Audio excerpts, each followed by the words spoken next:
Welcome to Quick Tips, an instructional short within the History Teaching Tools and Tips series. This segment concentrates on tips for helping students transfer knowledge and skills from one learning experience to the next. So often teachers become frustrated with the performance of their students because they have worked diligently to teach the students some concept or skill in class, yet the students are not properly using that knowledge or skills on assessments or later activities. We're going to look at 5 tips for helping students transfer knowledge and skills in this instructional short. Before we get into our 5 tips, we need to understand some things about transfer. Larry Filazzo defines transfer as applying what one has learned in a particular situation to another in a different context. This transfer is the ultimate goal of all teachers because our dream is to have students use what we teach them somewhere down the line. We must first realize the difference between near transfer and far transfer. Near transfer occurs when students transfer knowledge or skills from one task to another similar task.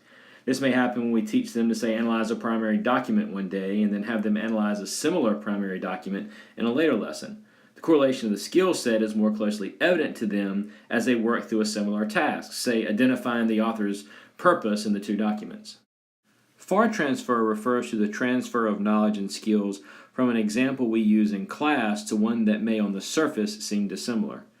In our example of author's purpose, we may teach them that identifying author's purpose is crucial in analyzing primary docs, but wouldn't they also need to use that skill, identifying author's purpose, when they read a historical novel or view a piece of art?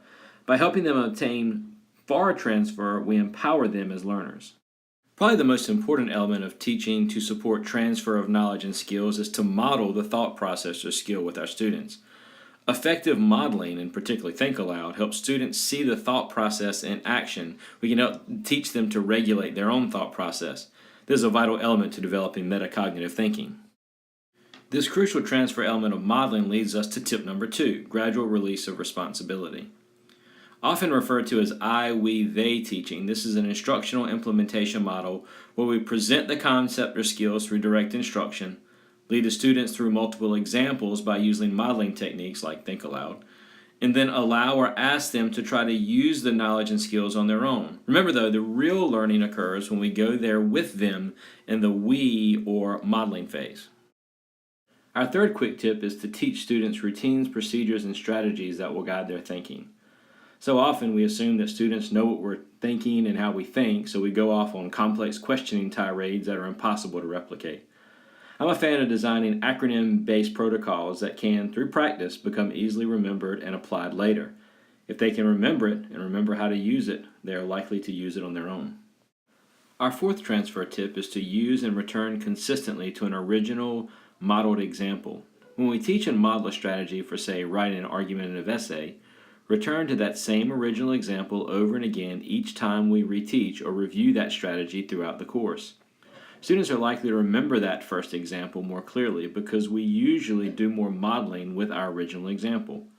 Posting the example in the classroom also provides us with a ready teaching aid and provides them with a continuous example that engages our prior knowledge, which leads us to our last tip. Access, re-access, and refine student prior knowledge.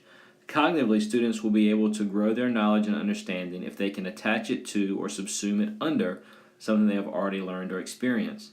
Don't just assume they remember how something was done, but instead always open a segment where a transfer of knowledge is required with a specific question about the knowledge or skill to be used, and use their responses, or lack of responses, as a teaching tool to help them intentionally transfer those knowledge and skills to the new example. Getting students to use what we teach them can be a real challenge. Use these 5 tips daily in your teaching to increase the likelihood that what you teach them will be remembered and applied.